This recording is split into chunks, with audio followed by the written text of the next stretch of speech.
आज की कहानी है एक संत और तीन दोस्त। बहुत पुरानी बात है।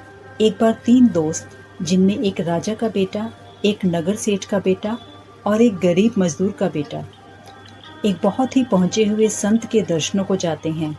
संत की महिमा दूर दूर तक फैली हुई थी और आसपास के लोग भी उनके दर्शनों के लिए आते थे। तीनों दोस्त जब संत की कुटिया पहुंचे तो संत ध्यान में लीन थे। वे तीनों उनके ध्यान से बाहर आने का इंतजार करने लगे। कुछ समय पश्चात जब संत महाराज ने अपनी आंखें खोली तो अपने सामने तीन युवकों को बैठे देखा। उनके चेहरे पर एक दिव्य मुस्कान आ गई और उन्होंने उनका स्वागत करते हुए आने का कारण पूछा। उनमें से जो राजा का पुत्र था, उसने बड़े ही सहज भाव में कहा कि हम आपसे आशीर्वाद लेने आए हैं।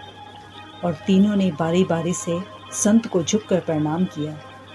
जब राजा के पुत्र ने प्रणाम किया तो संत बोले, दीर्घायु हो और संसार के सारे सुख प्राप्त हों। फिर नगर सेठ के बेटे ने प्रणाम किया तो संत बोले, तेरा जीना क्या और तेरा मरना क्या।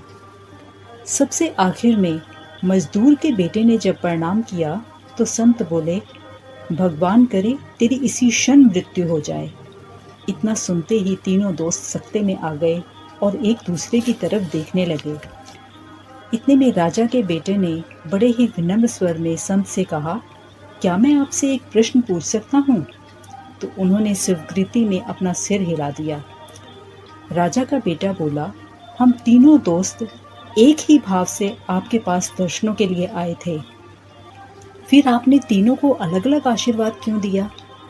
संत बड़े ही सहज भाव में उत्तर देने लगे और कहा कि बेटा, तुम राजा के पुत्र हो क्योंकि तुमने पूर्व जन्मों में बहुत अच्छे कर्म किए थे।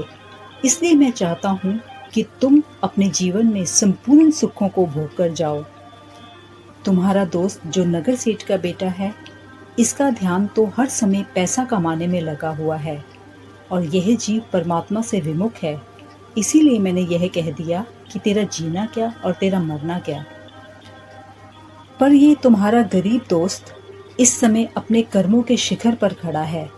इसीलिए अगर इसकी अभी मृत्यु हो जाएगी तो इसका कष्टों भरा जीवन समाप्त होगा और अगले जन्म में एक सुखमय जीवन की शुरुआत होगी।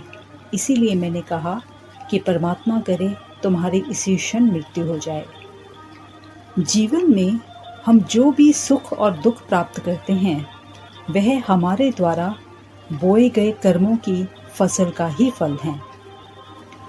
अगर आपको मेरी कहानी पसंद आए तो इसे लाइक और शेयर जरूर करें।